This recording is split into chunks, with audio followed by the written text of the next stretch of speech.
Assalamualaikum warahmatullahi wabarakatuh. Nama saya Dika Daniswara dari Akuntansi B, ingin mempresentasikan UTS ujian kasus praktikum audit modul 3 mengenai siklus persediaan, penggudangan, dan pembayaran utang usaha. Di sini ada tugas-tugas yang harus dipenuhi, yaitu ada pertama pelajari ICQ atau kuesioner yang telah dibuat oleh Lita. Kemudian nomor 2, buatlah prosedur audit yang diperlukan dalam pemeriksaan ini. Yang ketiga, buatlah kertas kerja pemeriksaan untuk pengujian ketaatan dan kewajaran saldo. Dan keempat, lengkapilah kertas kerja neraca A21 dan A22 dan kertas kerja laba rugi A31 dan A32 yang terdapat pada modul 1 buku 2 untuk akun-akun yang terkait dengan pemeriksaan modul ini. Sekarang kita langsung ke kuesionernya.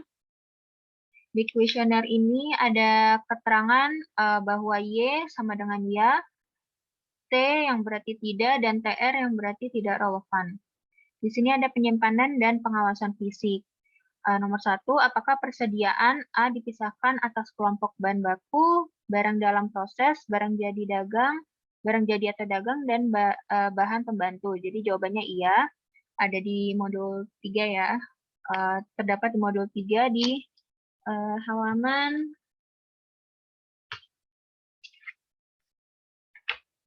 ada di halaman 89 dan 90.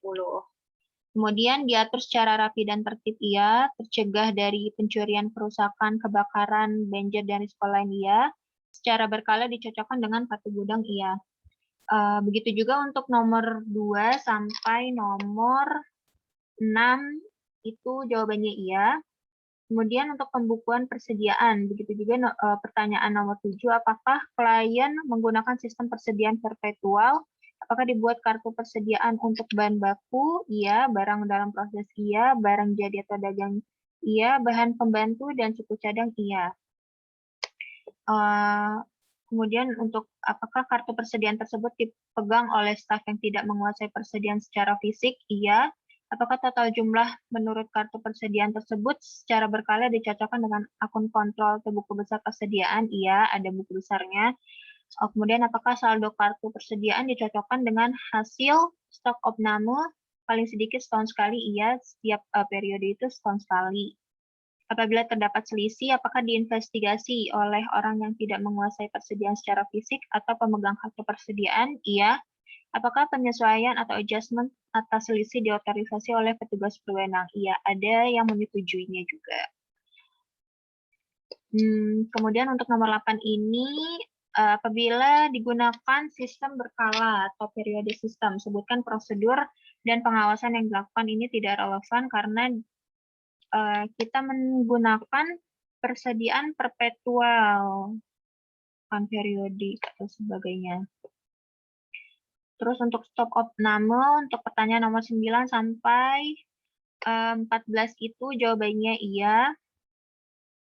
Untuk stok opname itu jawabannya iya semua. Kemudian di sini ada sistem pembiayaan. Sistem pembiayaan untuk nomor 15, apabila terdapat sistem perhitungan biaya atau costing system, apakah sesuai dengan prinsip akuntansi yang berlaku umum di Indonesia? Iya. Cocok dengan produk? Iya. Terancang untuk mencegah pemborosan? Iya. Dicocokkan dengan laporan keuangan? Iya. Menggunakan biaya standar atau kalkulasi di muka untuk disesuaikan dengan biaya sebenarnya itu tidak, dan varians yang timbul dibuat analisisnya itu tidak. Di sini tidak ada analisis mengenai varians yang timbul. Terus untuk nomor 16, apakah hal-hal sebagai berikut dilaporkan segera kepada manajemen untuk perbaikan atau diambil keputusan, yaitu rencana kebutuhan, barang-barang lambat, barang-barang usang, barang-barang rusak, kelebihan persediaan dan persediaan sisa. Semuanya itu iya kecuali untuk barang yang penjualannya lambat, barang usang, dan barang rusak itu tidak langsung dilaporkan kepada manajemen. Terus untuk nomor 17, itu pertanyaan nomor 17 itu tidak relevan semua, begitu juga untuk nomor 18. Langsung ke 19, apakah jumlah rata-rata persediaan cukup dapat diterima untuk jenis usaha dan besarnya perusahaan? Iya.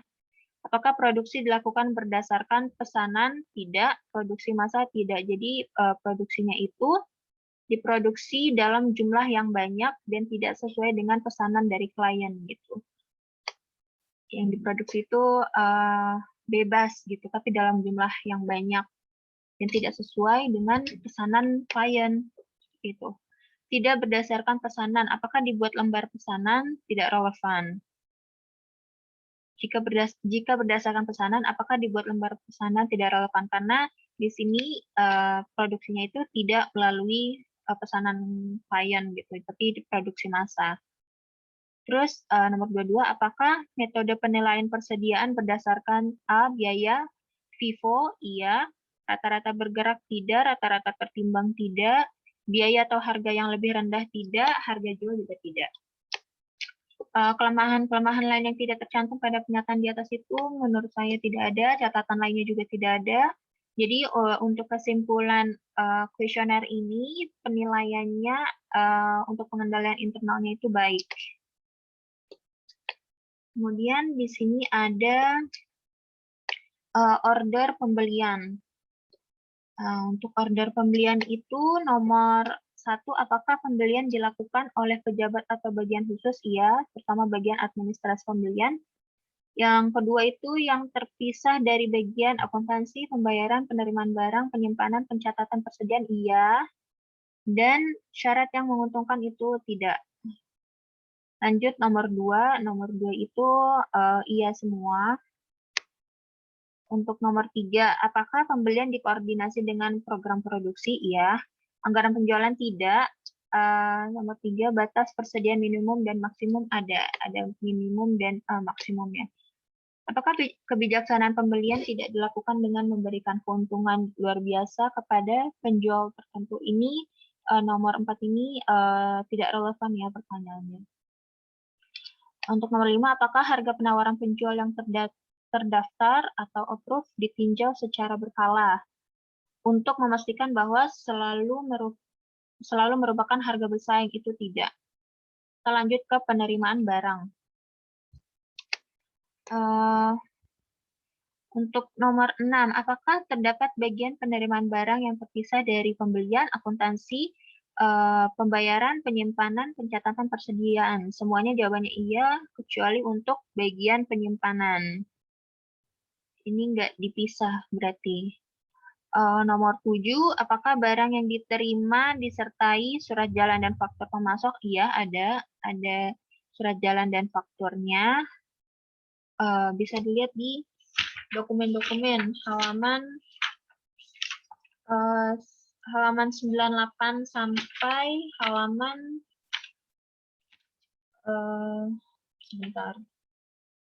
sampai halaman 113. Itu ada dokumen-dokumen pendukungnya. Surat keterangan pengangkut ini nggak ada, bisa dilihat ya. Untuk nomor 8, apakah barang yang diterima diperiksa mengenai kuantitas, keadaan, spesifikasi pembelian lainnya, kecocokan dengan order pembelian? Semuanya iya, kecuali untuk kecocokan dengan order pembelian ini tidak ada kayak perbandingan gitu atau kecocokan dengan order pembelian atau order penjualan. Terus nomor 9, apakah laporan penerimaan barang dibuat untuk seluruh penerimaan barang? Iya. Mencatat jumlah yang diterima berdasarkan perhitungan yang sebenarnya? Iya. Diberi nomor urut tercetak? Itu nggak ada nomor urut cetaknya. Terus untuk nomor 4 di nomor 9, disimpan selengkapnya termasuk yang dibatalkan? Iya. Blankonya disimpan dengan baik? Iya. Tembusnya dikirim kepada bagian akuntansi untuk dicocokkan dengan order pembelian dan faktur? Iya. Untuk bagian pembelian, sebagai informasi bahwa pesanan telah diterima? Iya. Ada, bisa dilihat tadi ya di dokumen-dokumen halaman yang sudah saya sebutkan. Terus nomor 10, jika barang ditolak oleh bagian penerimaan, apakah dibuat surat jalan? Ada surat jalannya. Apakah disimpan oleh bagian penyimpanan? Iya. Apakah retur pembelian cukup terkontrol untuk mengurangi jumlah utang yang dibukukan? Iya, ada. Terkontrol. Terus lanjut ke faktur pembelian. Untuk pertanyaan nomor 11 dan 12 ini tidak relevan ya. Lanjut kita ke nomor 13. Nomor 13. Faktor ini secara berturut-turut harus menunjukkan bukti persetujuan seperti harga benar, perkalian dan pertambahan, biaya pengangkutan, beban lain-lain, pengurangan potongan atau penyisihan lainnya, kode atau lokasi yang harus dibebankan ini iya semua ada. Terus untuk nomor 4, lanjut ke pembelian-pembelian khusus. Untuk nomor 14 dan 15 juga tidak relevan pertanyaannya. Terus kita ke informasi umum. Untuk nomor 16 sampai 18 itu tidak jawabannya. Langsung informasi umum itu tidak ada jawabannya. Tidak jawabannya. Terus untuk utang. Apakah terdapat buku utang? Ada, iya. Apakah daftar kreditor atau utang disusun secara up to date? Iya, tiap bulan ada kayak penyesuaian gitu. Dicocokkan dengan saldo akun kontrol, iya. Secara periodik, direview atas saldo debit yang ada, iya. Yang terakhir ada 21. Apakah detail dari kreditor yang lama belum dibayar diteliti sebab-sebabnya? Iya, belum. Apakah pemegang buku akun kontrol uang terpisah dari pemegang buku pembantu utang? Iya. Apakah pemasok yang banyak mutasinya mengirimkan perincian perhitungan atas saldo secara periodik dan dicocokkan oleh pegawai yang tidak memegang buku pembantu utang? Iya. Di situ untuk kelemahan-kelemahan lainnya itu menurut saya tidak ada, catatan lainnya juga nggak ada. Jadi kesimpulannya adalah bahwa kuesioner ini penilaian pengendalian internalnya itu baik. Sekarang kita lanjut ke prosedur audit. Nah, di sini dikerjakan oleh Wijaya. Parafnya juga parafnya Wijaya. Di sini ada persediaan. Yang pertama, salah satu cara untuk meyakinkan nilai persediaan per tanggal neraca atau laporan posisi keuangan adalah dengan melakukan pengambilan persediaan atau inventory taking. Ada di indeks FF1. Ini dia pengambilan persediaan ada di FF1. Ada unitnya, ada harganya juga, ada keterangannya juga. Terus pelajari instruksi perhitungan persediaan perusahaan dan nilai kelayakannya itu sudah dilakukan. Minta daftar posisi persediaan yang mencakup nama barang, lokasi, kuantitas, dan harga per tanggal pengambilan persediaan itu ada sudah dilakukan. Ada di halaman 89 sampai 90 kan. 89 sampai 90 ada halamannya. Terus sebelum kegiatan perhitungan dilakukan, periksa ketelitian pelaksanaan prosedur pisah batas atau cut-off untuk penerimaan dan pengiriman barang dengan mencatat nomor terakhir dari laporan penerimaan barang, surat jalan, dan faktur penjualan itu juga sudah dilakukan. Apabila selama pengambilan persediaan aktivitas berlangsung terus, pisahkan persediaan yang mungkin akan dikirim hari itu sudah dilakukan juga. Pastikan bahwa tidak ada pengiriman dan penerimaan setelah tanggal pisah batas berikut, sertakan dalam perhitungan persediaan perusahaan tersebut juga sudah dilakukan. Lakukan observasi atas kegiatan perhitungan di seluruh gudang. Perhitungan dapat dilakukan secara sampling, terutama untuk barang yang pokok atau material dan mahal. Itu juga sudah dilakukan. Waspada dengan penumpukan barang, kemungkinan adanya lubang dalam tumpukan dan persediaan yang terlihat sudah rusak, tidak laku atau kurang baik. Di samping itu, waspada juga terhadap barang-barang yang tidak termasuk dalam kategori persediaan. Itu juga sudah dilakukan. Kemudian, bandingkan barang-barang yang dihitung atau dilihat dengan saldo kartu gudang dan daftar persediaan menurut akuntansi. Itu juga sudah dilakukan, kartu gudangnya ada. Pastikan bahwa semua instruksi dalam pengambilan persediaan telah dilaksanakan dengan baik, itu juga sudah ada.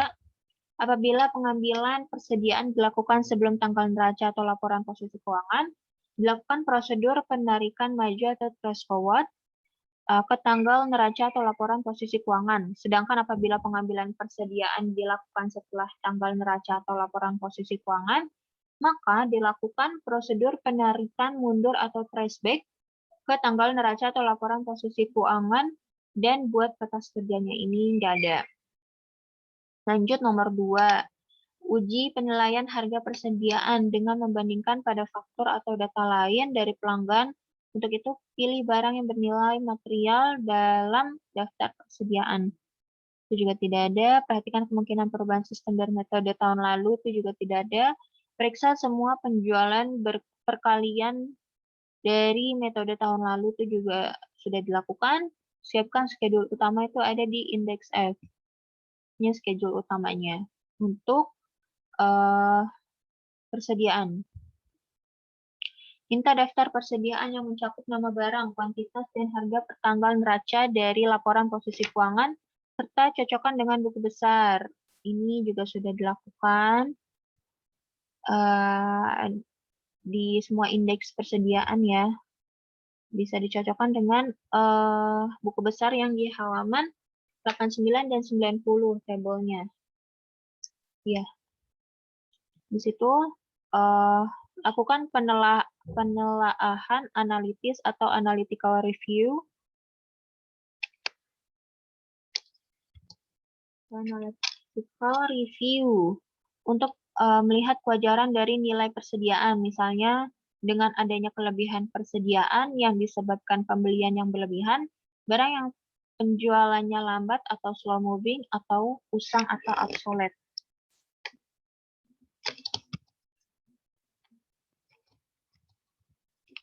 Ini ada di indeks ARP 1.1.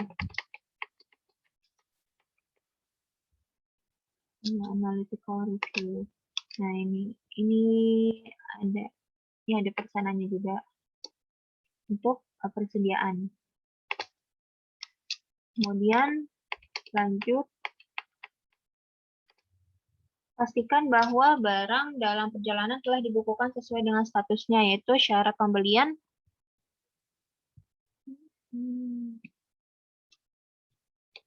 Syarat pembelian Franco gudang si penjual atau free on board atau FOB shipping point, atau pembelian Franco gudang si pembeli free on board FOB destination point.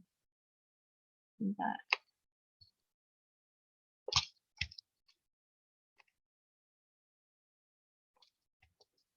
Itu juga sudah dilakukan ya. Dapatkan konfirmasi untuk persediaan di luar kompleks perusahaan. Pastikan juga apakah ada bagian dari persediaan yang dijaminkan. Itu juga sudah dilakukan. Untuk nomor 10 sampai 12 itu tidak ada. Kita lanjut ke pajak pertambahan nilai atau PPN masukan. Untuk nomor 1 sampai nomor 4 itu tidak ada. Nomor 5 apabila ada perbedaan saldo bersih atau pajak masukan dikurangi pajak keluaran antara buku besar dengan SPT masa, pelajarilah sebab-sebabnya, terutama untuk saldo pertanggal neraca atau laporan posisi keuangan. Ini ada ya di jurnal koreksi juga PPN masukan gitu. PPN masukan dan keluaran. Nomor 6 juga tidak ada ya. Ini script. Kita langsung ke beban pokok penjualan. Lakukan perbandingan setiap jenis dan struktur beban yang termasuk harga pokok penjualan atau cost of goods sold atau COGS dalam tahun yang diperiksa dengan tahun lalu. Ini nggak ada, nomor 2 juga nggak ada. Nah, nomor 3, yakinkan bahwa harga pokok produksi cost of goods manufactured atau COGM dicatat berdasarkan perhitungan yang didukung bukti-bukti. Ada di indeks PL2. Ini ada bahan baku, ada tenaga kerja langsung, ini juga udah ada penyesuaiannya. Lanjut ke pemeriksaan pembelian. Bandingkan pembelian tahun berjalan dengan untuk nomor 4, 5, 6 ini nggak ada ya. Pemeriksaan pembelian 4, 5, 6 nggak ada. Langsung ke nomor 7. Lakukan pemeriksaan atas pembelian secara acak atau random. Bentar. Atau random. Pada tahun berjalan dengan memperhatikan faktor pembelian baik jumlah harga, syarat pembelian, dengan mencocokkan pada pesanan pembelian atau purchase order, dan laporan penerimaan barang receiving report. Ini ada di indeks PL2.1. Kita lihat ke PL2.1. Ini ya, ada order pembeliannya, ada nama pelanggan, jumlahnya juga, ada tanggal pencatatannya juga. Lanjut. Untuk nomor 8, periksa kebenaran perhitungan matematis pada faktor pembelian dan memo debit. Itu juga sudah dilakukan. Periksa kebenaran PPN, masukan atas pembelian barang atau jasa kena pajak juga sudah dilakukan. Untuk nomor 10 itu tidak ada. Begitu juga untuk nomor 11 dan 12. Kita langsung ke utang usaha. Minta daftar utang usaha, periksa saldo masing-masing kreditur ke buku utang, lakukan rekonsiliasi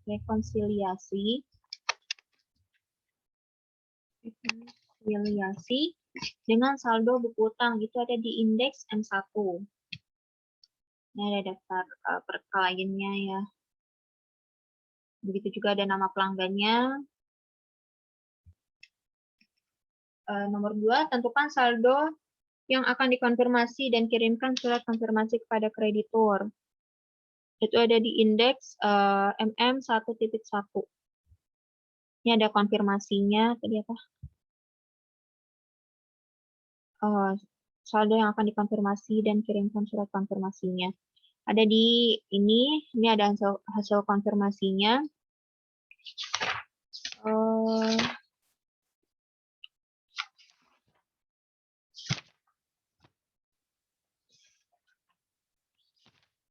Bisa dilihat di buku 1 halaman 94 untuk hasil konfirmasinya. Tanggal 14 Januari 2019. Di situ ada tabelnya, ada konfirmasinya. Lanjut, catat utang bersaldo debit, periksa penyebabnya dan teliti sejak kapan terjadinya, serta lakukan konfirmasi atas saldo tersebut. Itu juga ada di M1, indeks M1. Untuk nomor 4 sama 5 itu nggak ada. Teliti setiap selisih yang ada antara balasan surat konfirmasi dengan saldo menurut buku utang. Itu ada di indeks M1.1. Ini perbedaannya. Kemudian nomor 7, bila konfirmasi tidak dijawab, maka lakukan alternatif prosedur. Alternatif prosedur dengan memeriksa faktur atau daftar mutasi laporan dari pemasok serta melakukan uji terhadap pembayaran setelah tanggal neraca atau laporan posisi keuangan. Itu ada di indeks 1.1 yang tadi ya.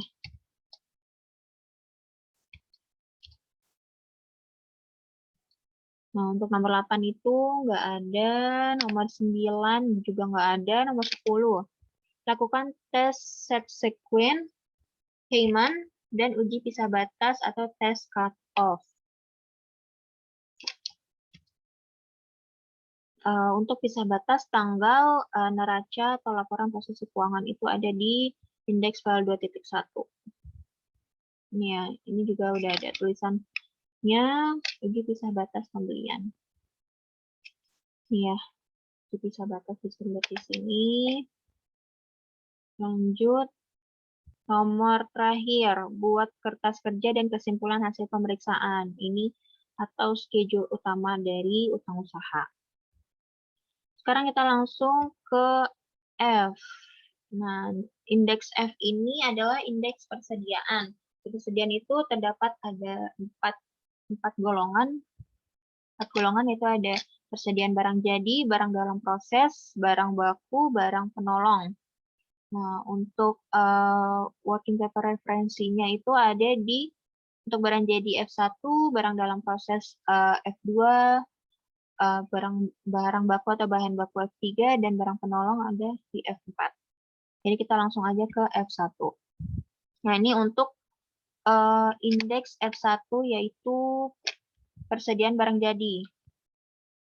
Untuk persediaan barang jadi itu ada Rukofin, ada penyesuaian untuk Rukofin SP500.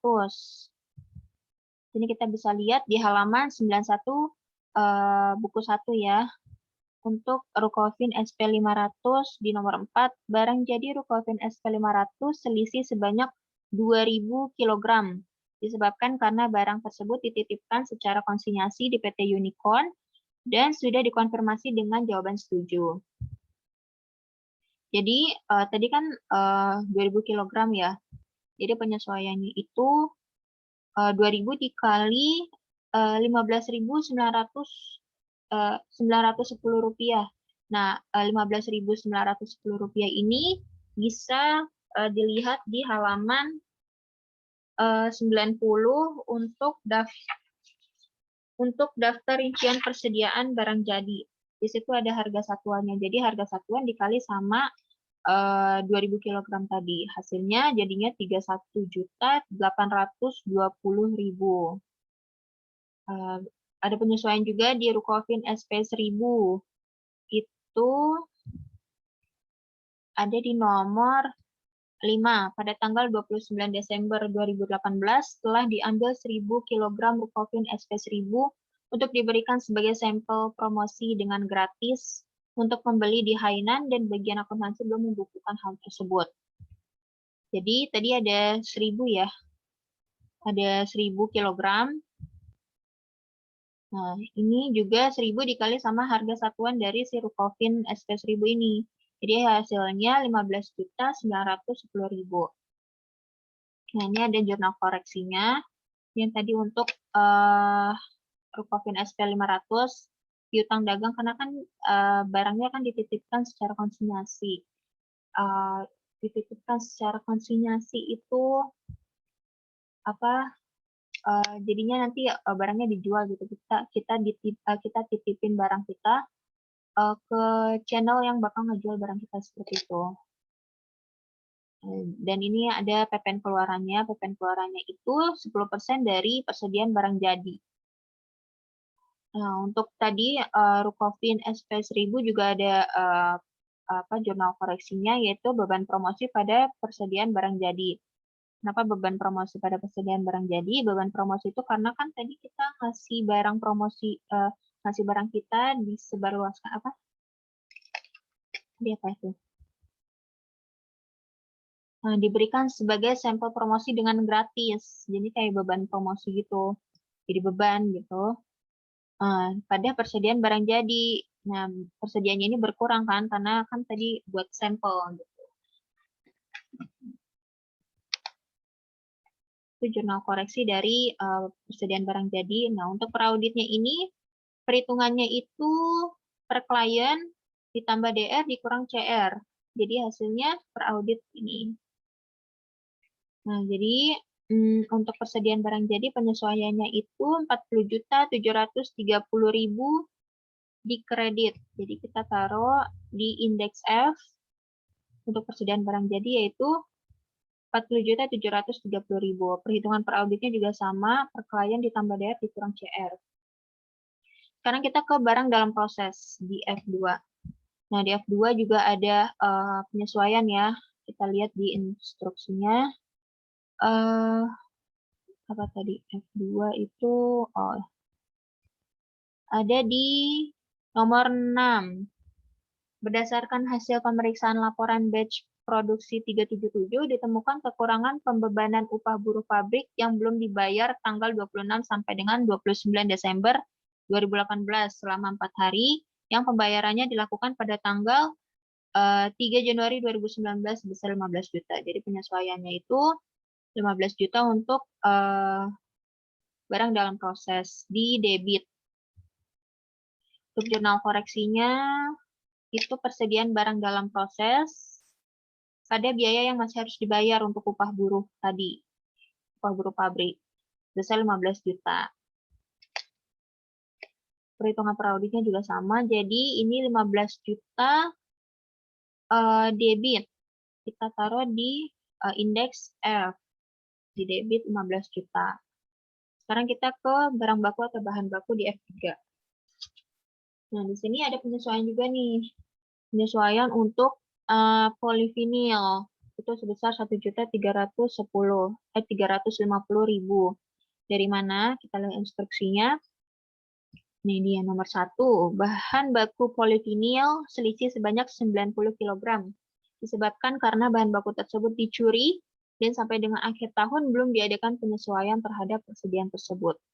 Jadi udah dicuri, barangnya itu dicuri, tapi belum dilakukan penyesuaian. Jadinya tadi kan 90 kg dikali sama harga satuannya. Harga satuannya itu bisa dilihat di halaman 89 buku 1. Situ ada harga satuan dari si polivinil. Jadinya 90 dikali 15.000 rupiah, ini 1.350.000. Terus kita ke PS. PS, bahan baku PS itu sebesar 8 juta. Dari mana? Sini ada instruksinya, ada keterangannya.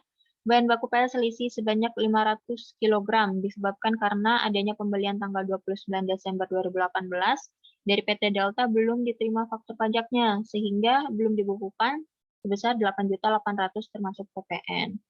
Nah, jadinya tadi kan 500 kg ya, 500 kg dikali 16.000. Jadinya 8 juta. 16.000 itu juga harga satuannya, bisa dilihat di buku halaman 89. Nah, ini penyesuaian buat bahan baku debit di debit 8 juta, kredit 1.350.000.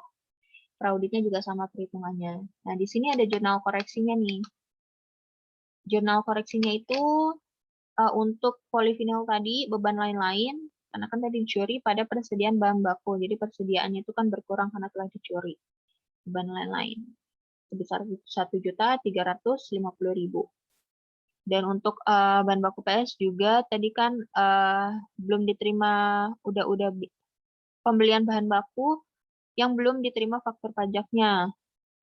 Tadi kan di sini instruksinya sebesar 8.800.000 termasuk PPN. Berarti benar ya.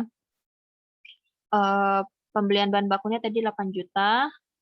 PPN masukannya itu 800.000 itu dari pembelian bahan baku dikali 10%.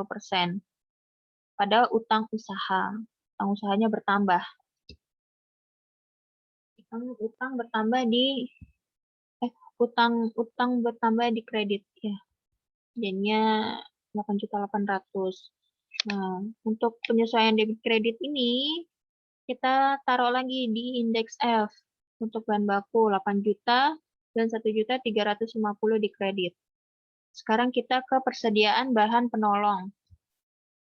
Persediaan bahan penolong, di sini ada penyesuaian juga sebesar 11 juta. Kita bisa lihat instruksinya. Bahan pembantu karton box selisih sebanyak 10.000 pieces disebabkan karena terendam banjir sehingga tidak dapat dipakai lagi. Nah, ini di kredit ya.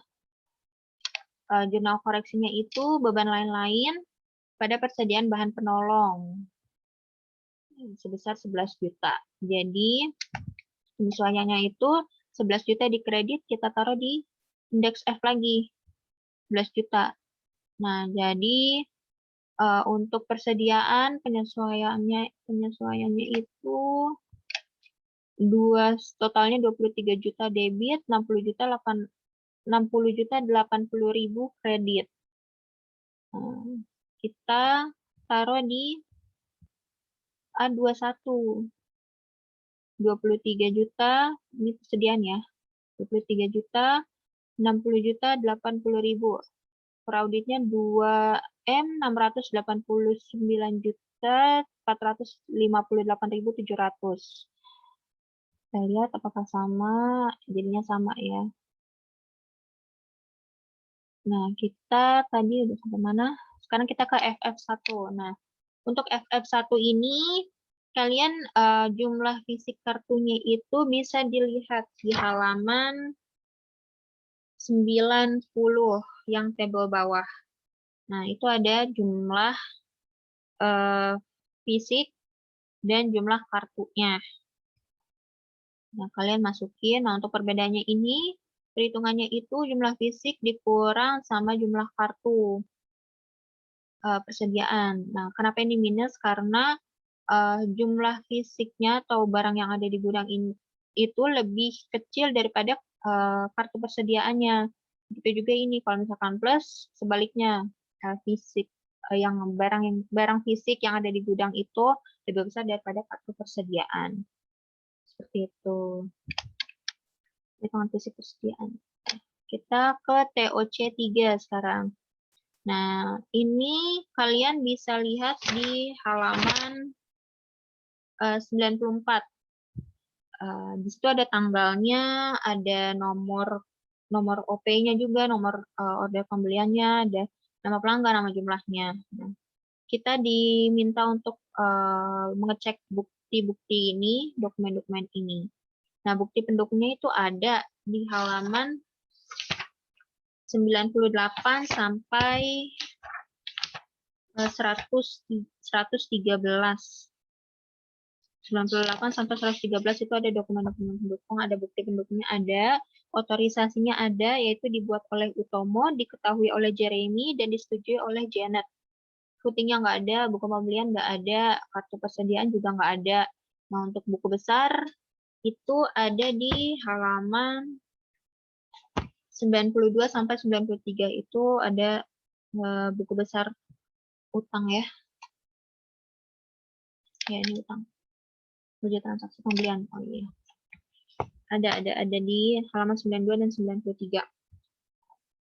Nah, untuk ini adanya untuk tahun 2018, tapi untuk 2019 nggak ada karena dia masih tahun berjalan.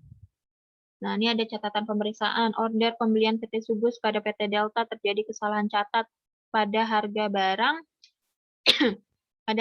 per unit seharusnya itu Rp16.000 per unit dan totalnya itu 20 juta. Bisa lihat di halaman 99 di order pembelian PT Delta, pemasoknya PT Delta. Nah, di situ kan harga unitnya tertulis 2.800. Terus nah harusnya itu harga per unitnya itu 16.000. 16.000 dan totalnya itu seharusnya 20 juta karena bisa dilihat jumlahnya itu yang di bawah itu kan 20 juta.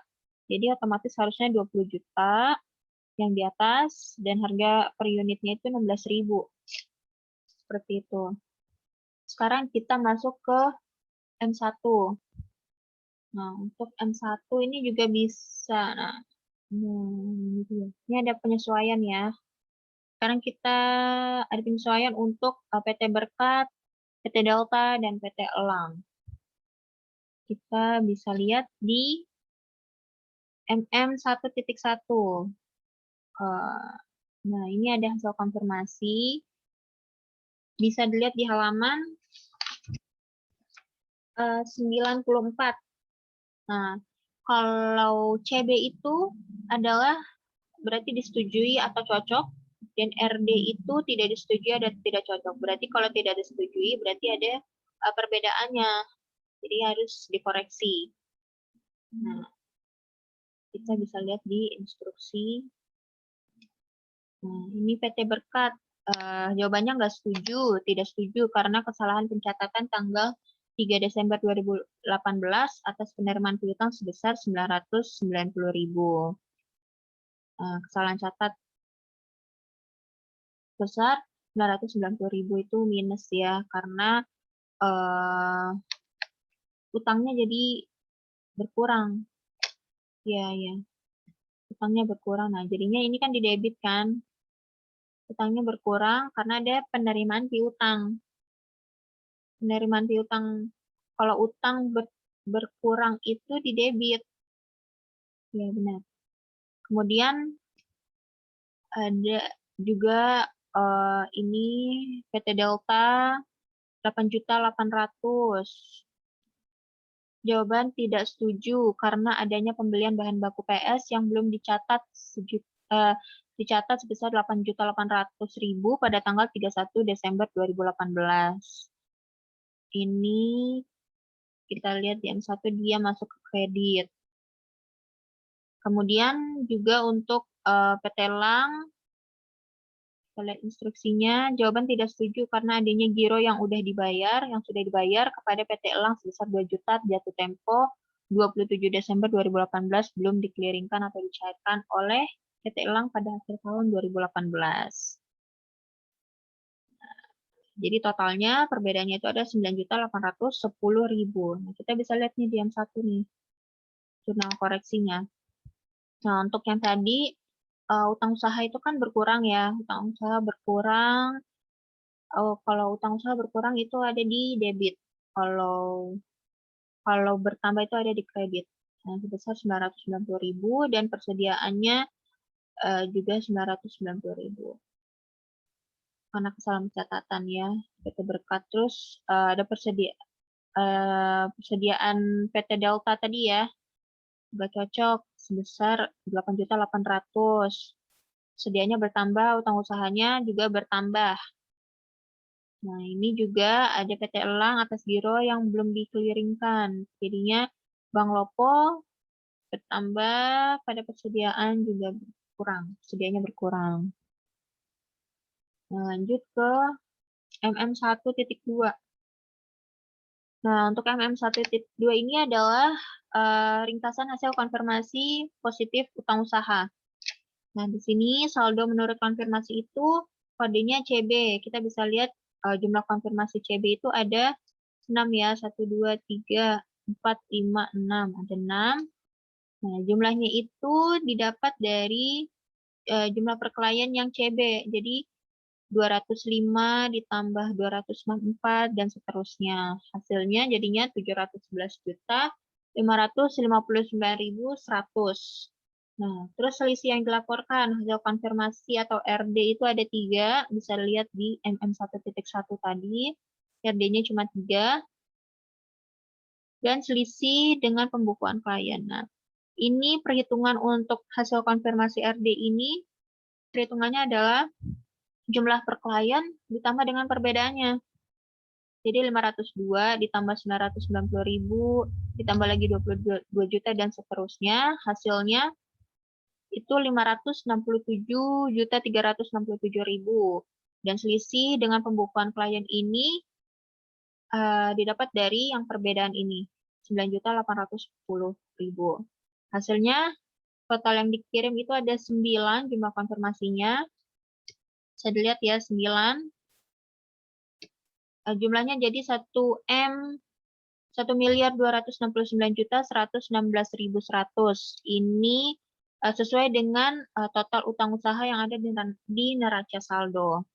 Kemudian untuk persentase tahun berjalannya itu perhitungannya itu misalkan ini CB ya, CB jadi 711 juta sekian dibagi sama total utang usaha, jadinya 56,1% dan seterusnya. Jadinya persentase konfirmasi yang dikirim terhadap total utang usaha ada 100%.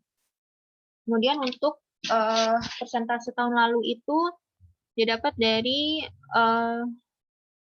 jumlah konfirmasi yang CB dibagi sama utang usaha tahun sebelumnya, yaitu 1.068.203.500. Hasilnya segini, begitu juga seterusnya perhitungannya sama, jadi jumlah dari persenan ini 118,8%. Kita ke PL2. Nah, PL2 ini adalah beban pokok penjualan. Beban pokok penjualan. Nah, ini ada persediaan bahan baku awal ya, pembelian. Kita bisa lihat di F3, ada di jurnal, bisa dilihat juga di jurnal koreksi nomor 2, itu sebesar 8 juta pembeliannya, dan seterusnya. Ini juga ada, jadi totalnya itu sebesar untuk 5.350.000 debit, dan kreditnya minus 20.380.000. Lanjut ke PL2.1. Nah, untuk PL2.1 itu juga bisa dilihat ya datanya di halaman 94 buku 1. Ini tanggal pencatatannya akhir periode. Kenapa di 2019 nggak ada? Karena dia masih tahun berjalan ya. Ini PL 2.1 ini adalah uji pisah batas pembelian. Nah, kemudian kita bisa masukkan deh indeks kertas kerja neraca dan laba rugi. Yang tadi ya ini 23 juta persediaan, debit 23 juta, kredit 60 juta, 80.000. Kemudian di sini juga ada utang usaha, bisa dilihat di M1 ya. Ini di sini kita masukkan ke ini jumlahnya debit 9.990.000, kredit 10.800.000. Kita masukkan ke utang usaha, kita sesuaikan. Kemudian untuk 31 itu bisa nah ini kertas kerja laba ruginya bisa dapat dari PL2. Nah, yang ini ya. PL2D12.